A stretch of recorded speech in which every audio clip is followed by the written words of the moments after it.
एक बार की बात है, एक जंगल में दो शेर के बीच एक हिरन बड़े सीना तान से गर्व के साथ चल रही थी। ये नज़ारा देखकर एक संत बैठे थे। उन्होंने हिरन से पूछ लिया कि तुम्हें डर नहीं लगता?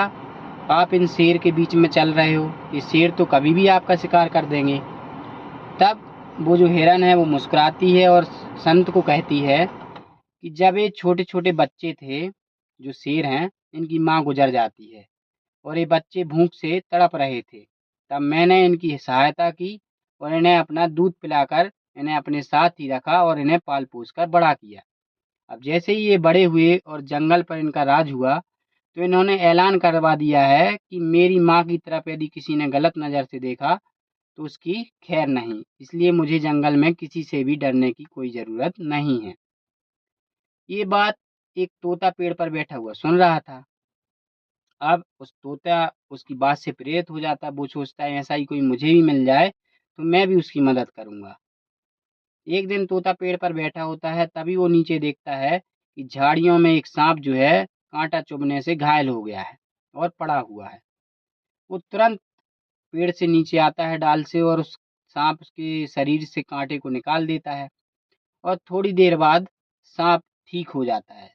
सांप जैसे ही ठीक होता है, वो मौका पाते ही उस तोते को डस लेता है।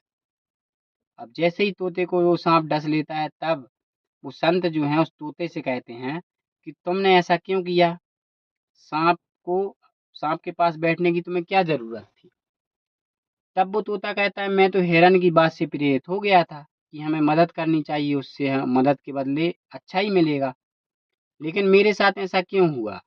तब संत उन्हें समझाते हैं कि जब भी मदद करो तो उसकी करो जो मदद की कदर करना जानता हो, ना कि उसकी जो तुम्हारी मदद को ही तुम्हारी कमजोरी समझे। तो दोस्तों, ये थी एक छोटी सी कहानी जो हमें ये सिखाती है कि यदि मदद करनी है तो पहले ये देख लो कि उसका बैकग्राउंड कैसा है।